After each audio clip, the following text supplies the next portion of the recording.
Bom dia, segundo ano. Tudo bem, turma 2001? Nosso assunto da aula de hoje será a Revolução Industrial, nos séculos 18 e 19, primeira e segunda Revolução Industrial. Nossa aula do dia 24 de setembro de 2020. Vamos então? Para a gente poder falar e interrelacionar a Revolução Industrial com a sociologia e filosofia, a gente vai ter que primeiro conhecer um pouquinho da história desse processo de transformação econômica, esse processo que foi mudando a sociedade e mudando as políticas.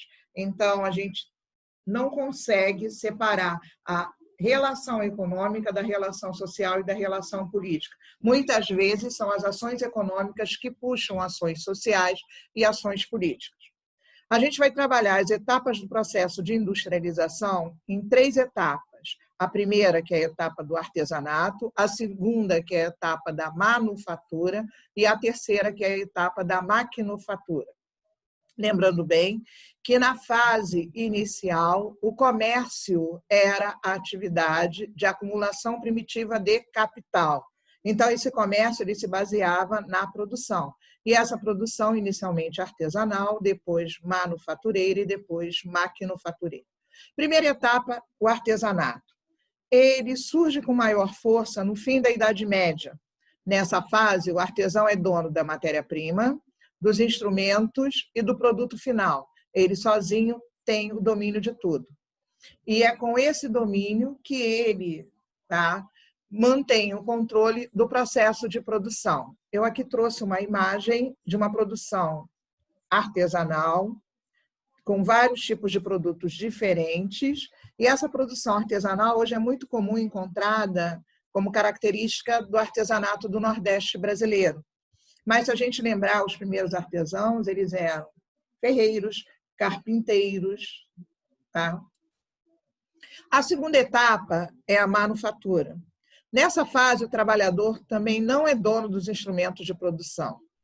Os ricos comerciantes são donos da matéria-prima, os ricos artesãos são donos do instrumento de produção, e ambos, ricos comerciantes e ricos artesãos, eles são donos da produção.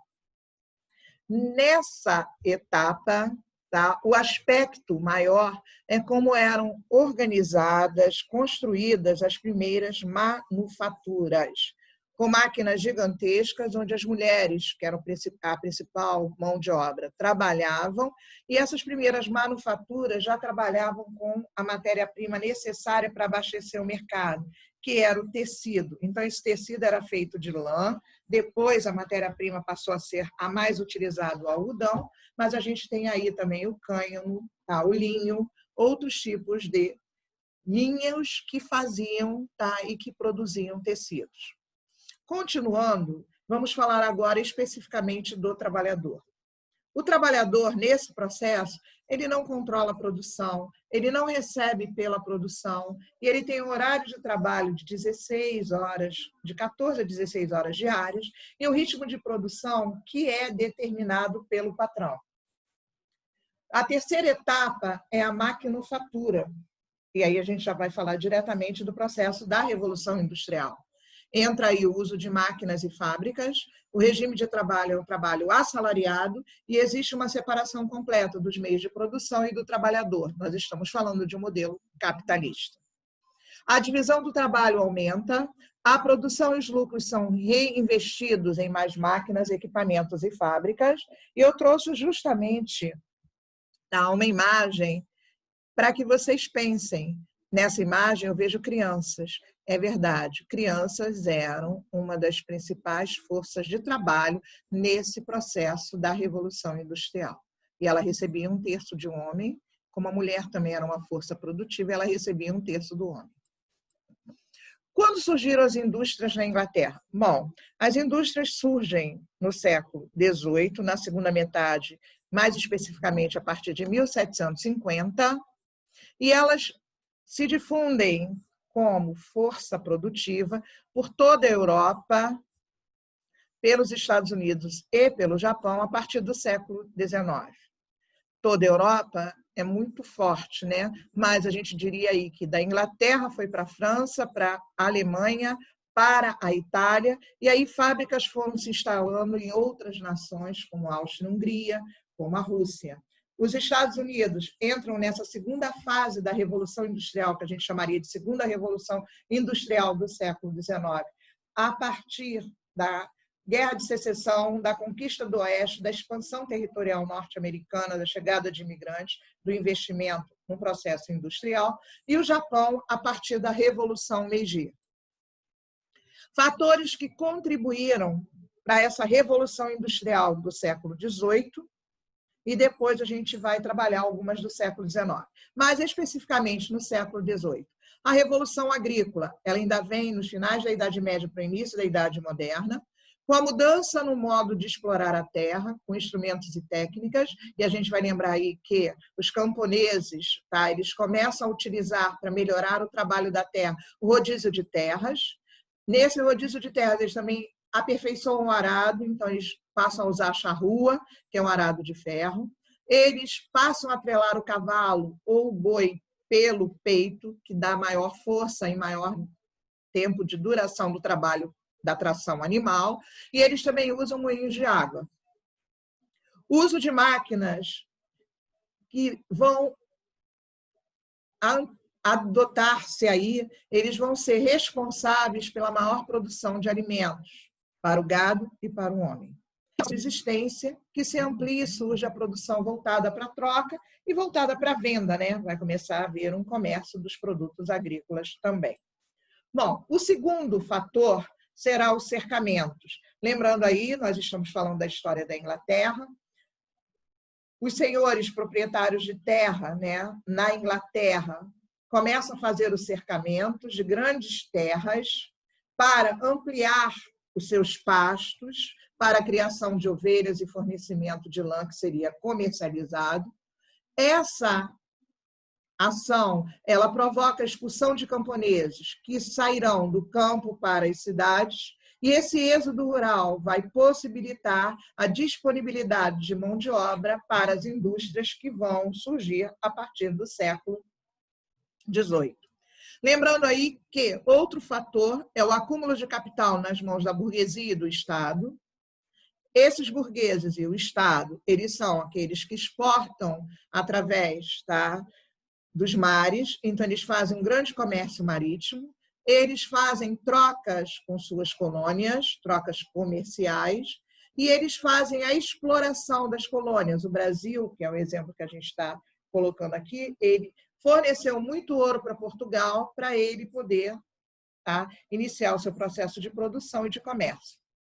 O quarto item aqui, falando da Inglaterra ainda, a Revolução Gloriosa de 1688, que foi a revolução que implantou o parlamentarismo, que deu maior poder à burguesia dentro da Inglaterra e que ajuda a compor aí uma mudança de pensamento. Se organiza nesse momento o liberalismo econômico, se contrapondo ao monopólio comercial, então eles defendem o livre comércio.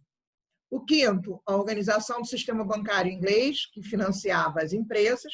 E o sexto, a existência de jazidas de ferro e carvão mineral, que era energia para as indústrias. Então, quais são as pré-condições que favoreceram o início da Revolução Industrial na Inglaterra? Primeiro, matéria-prima. Segundo, fontes de energia. Terceiro, mão de obra. Quarto, capital, oriundo da burguesia e do Estado. Quinto, tá, sistema bancário que financiava claramente, tá, esse processo de industrialização. Por isso, a Inglaterra foi a pioneira, ela tinha as pré-condições e ela manteve, por cerca de 50 anos, a Revolução Industrial, o processo de industrialização dentro do seu país. As primeiras máquinas eram máquinas movidas a carvão. Essas máquinas, elas foram primeiro teares, depois se transformaram em locomotivas, em barcos a vapor, e com locomotivas e barcos a vapor, a necessidade de ter matéria-prima dentro do seu território e de ter recursos energéticos não passou a ser mais prioridade. Você poderia comprá-lo e transportá-lo pelo mar ou pelas ferrovias. E aí a Revolução chega à Inglaterra, mas também chega à França, chega à Alemanha e chega à Itália 50 anos mais tarde. A sociedade dessa época, então, passa a ser dividida entre capitalistas e proletariado. Os capitalistas são os que detêm o capital, os meios de produção, e o proletariado são aqueles que detêm a força física de trabalho. Eles é que recebem o salário. As condições de trabalho, elas são muito ruins, são longas jornadas de trabalho, como eu já falei com vocês. Existe uma exploração do trabalho feminino e infantil, não há direitos trabalhistas e aí existe um grande exército de reserva, porque os camponeses que saíram do campo se tornaram mão de obra barata e excedente na cidade. Então, não adianta eu querer lutar quando, se eu for mandado embora, tem 50 para ocupar minha vaga. Essa realidade e essa visualização que o trabalhador passou a ter fez com que ele, dentro das suas reações à exploração, que a gente vai chamar aqui de reações operárias, eles atuassem em 3 momentos. O primeiro foi o ludismo, logo no início do século XIX, 1811 a 1812. Os trabalhadores, colocando as máquinas como aquelas responsáveis pelo seu sofrimento, pela sua exploração, eles passam a quebrar as máquinas e as fábricas. Só que eles descobrem que a máquina ela pode ser reposta, a fábrica pode ser reconstruída. Do ludismo, que é o primeiro movimento de reação operária, a gente vai para o sindicalismo. E aí, a partir de 1824, eles percebem que, se eles se organizarem por categorias de trabalhador, eles vão conseguir buscar as suas reivindicações e atuar como lideranças trabalhistas. A gente está chegando aí à terceira reação dos trabalhadores, que é o cartismo. Ele vai se estabelecer na década seguinte, 1837 a 1848. A gente já está falando aí de ideias socialistas circulando fortemente pela Europa. E eles vão fazer petições ao parlamento. Professor, o que é petições? Petições são cartas, são documentos de abaixo-assinado, no qual eles fazem reivindicações e essas reivindicações são levadas ao parlamento. Lembrem-se aí, tá? O Dimo. Sindicalismo e cartismo foi um processo de evolução. Todos eles foram, pouco a pouco, mexendo com a força do empresário, do grande capitalista na Europa e depois no mundo. Essas reações elas vão trazer mudanças e essas mudanças elas vão melhorar paulatinamente, ou seja, bem devagarinho, a condição do trabalhador. A Revolução Industrial foi se expandindo e, junto com ela, vieram também as novas reivindicações. De 1760 a 1850, a Revolução se restringe à Inglaterra. A partir de 1760, inicia-se o uso de máquinas em grande escala na Inglaterra. Preponderam a produção de bens de consumo, especialmente têxteis e energia a vapor. A partir de 1850 a 1900, a Revolução espalha-se pela Europa, América, Ásia, Bélgica, França, Alemanha, Estados Unidos, Itália, Japão e Rússia. A partir daí, cresce a concorrência, a indústria de bens de produção se desenvolve, as ferrovias se expandem. Surgem novas formas de energia, a gente sai da energia do carvão mineral para a hidrelétrica e, posteriormente, para o petróleo. O transporte também se revoluciona, a invenção da locomotiva e do barco a vapor, segue-se aí, né, motores a combustão e outros.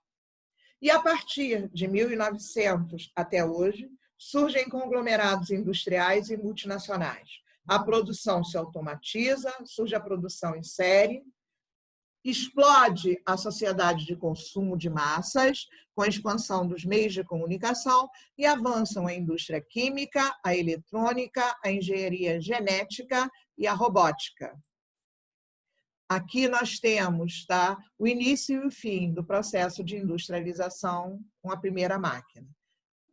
Dessa forma, terminamos a nossa aula. Nos encontramos quarta-feira no Classroom, onde lá postarei algumas atividades que deverão ser feitas, lembrando que Toda aula, ela só é completa quando eu vou até a sala de aula, encontro o meu professor e tiro minhas dúvidas ou dívidas com ele. Fiquem bem, saudades de vocês, até a nossa próxima aula, dia 30 de setembro. Tchau.